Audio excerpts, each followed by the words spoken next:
അപ്പോൾ ഇന്ന് പിടിച്ച കറി ഞങ്ങൾ വറ്റിച്ചെടുക്കാൻ പോകും കേട്ടോ. അങ്ങനെ 2-3 കരിമീനും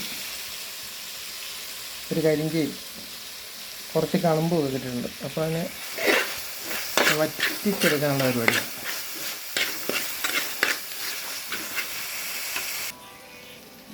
അപ്പോൾ നേരം മുളക് പൊടി, ശകലം മല്ലിപ്പൊടി, മഞ്ഞൾപ്പൊടി, ഉലുവ ഇതെല്ലാം കൂടെ ഇട്ട് ഇതിലേക്കിട്ട് ഇങ്ങനെ ഞാനിന്ന് കണ്ടോണം.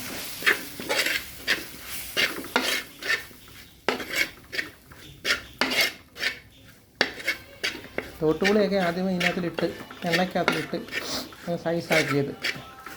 ഇഞ്ചിയും വെളുത്തുള്ളിയൊക്കെ ചെറുതായിട്ട് അരിഞ്ഞിട്ട് അപ്പം തോട്ടുപുളി ഇടുമ്പോൾ അതിനകത്തോട്ടങ്ങ് പിടിച്ചോളൂ. അതിൻ്റെ പുളിയും കൂടെ അപ്പോൾ നല്ല ടേസ്റ്റായിരിക്കും.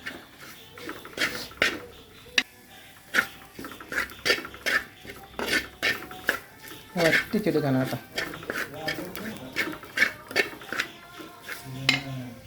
കുറച്ച് കുരുമുളക് പൊടിയും ഇടുവാണ് കേട്ടോ.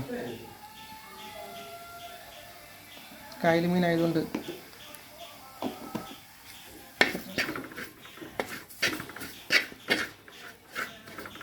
കുരുമുളക് പൊടി വേണം, എങ്കിലേ അതിൻ്റെ ഒരു രുചി ക്ലിയറായിട്ട് നമുക്ക് കിട്ടത്തുള്ളൂ.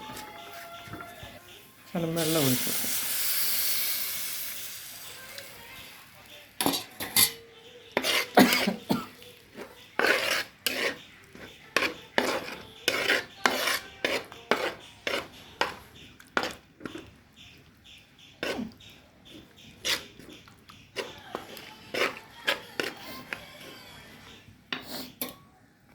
കുറച്ചുകൂടെ വെള്ളം.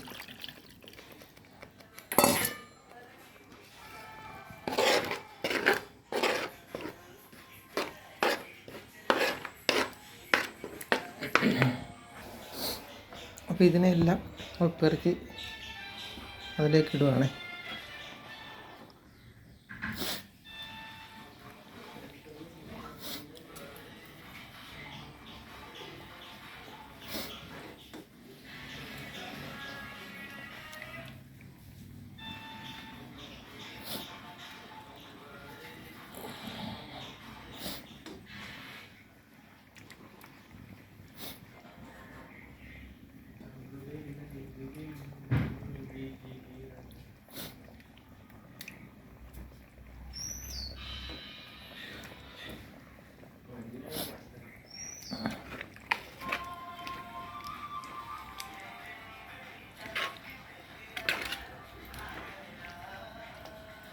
കുറച്ച് വെള്ളം കൂടെ വേണം,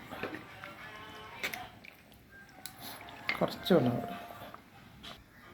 അപ്പോൾ ഓക്കെ, ഇതിനെ നമ്മളിനി അടച്ച് വെച്ച് ഒരു 1/2-3 മണിക്കൂർ തിളക്കട്ടെ, തിളച്ച് വറ്റിക്കട്ടെ. ഓക്കെ, അപ്പോൾ ഇത് വറ്റുന്ന ഒരു വീഡിയോ ലാസ്റ്റ് ഞാൻ ചെയ്യാം കേട്ടോ. കാരണം ഒരാൾ മരിച്ചു പോയി, അപ്പോൾ അതിൻ്റെ അത് കാണാനായിട്ട് അങ്ങോട്ട് പോവുക, അതുകൊണ്ടാണ്.